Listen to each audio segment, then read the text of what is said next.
Amawulire ku 9:3 BT Fama gakusomerwa Joan Navubya.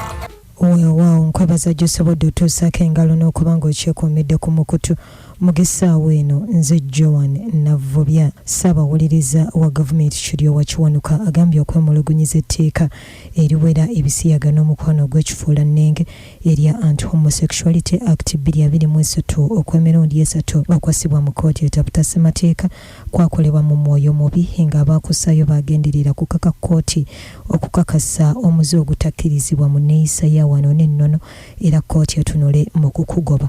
Etteeka lino likangavvulira ddala abakwatibwa mu muze guno n'ebibonerezo ebikakali okuli ekyokusibwa emyaka 20 n'abalala okuttibwa. Lino lyaleetebwa mbaka w'ebugiri Asumani Basaalirwa ne liyisibwa Paalamenti Bojja oluvannyuma lw'enfunda eziwera n'oluvannyuma omukulembeze n'alissaako omukono.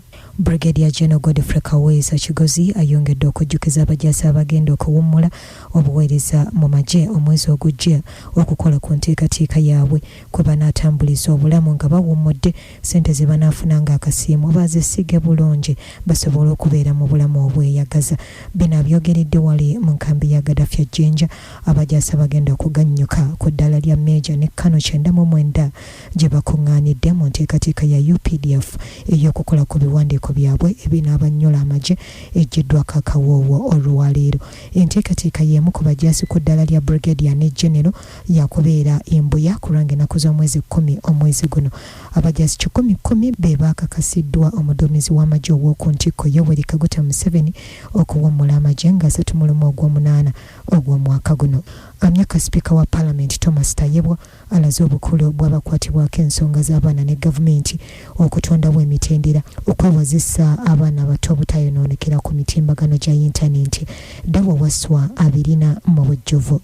Omuyambi w'omukubiriza w'olukiiko lw'eggwanga Thomas Tayebwa okwogera bino abadde yasinkanye ababaka ba Paalamenti abo abatuula kakiiko akatunuulira embalirira y'abaana saako n'ebitongole eby'obwannakyewa ebadde bikulembeddwamu ekitongole kya AfriChild ekisangibwa wane Makerere. Ono ategeezezza nti abaana bangi ennaku zino okwonooneka kwabwe kuvudde ku bazadde baabwe okubalekeranga amasimu gaabwe ne bagenda ku intaneti ne batandika olabako ebifaananyi by'obuseegu. Mu ngeri emu agambye ne katuuni zennyini ezo abaana ze balaba ku mativi ag'ewaka ezimu si nnungi kulayibwa baana bato, n'agamba nti kaseera gavumenti ng'ekolagana wamu n'ebitongole by'obwannakyewa saako n'abantu ssekinnoomu okulaba ng'ekintu kino bakisayira amagezi. Ono agambye bw'otunuulira ensi ezimu naddala ez'Abawalabu zaavaayo ne ziwera ebintu byonna ebikwatagana n'obuseegu nga ne mu kino agamba ke kaseera minisitule ekola ku bya tekinologiya wano okulaba nti nabo bakola ekintu kye kimu kubanga obuseegu tebina kye bigatta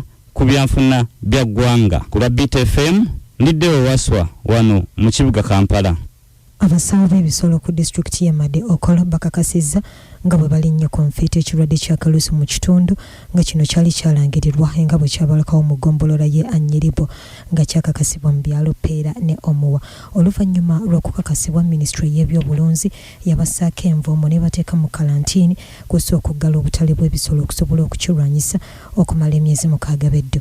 Ow'ebyebisolo ku disitulikiti eno Dr. Charles Onzima akakasizza nti bukyanvumbo essibwawo situla kalantiini. Agambye ebisolo 300 bye byakakasibwamu ekirwadde ekyakalusu mu kitundu kino nga bino byagemebwa era bikubye ku matu. Bwe gabadde ag'essaawa eno oliko BTFM. Ago ge gabadde amawulire ku 9:3 BT Fama.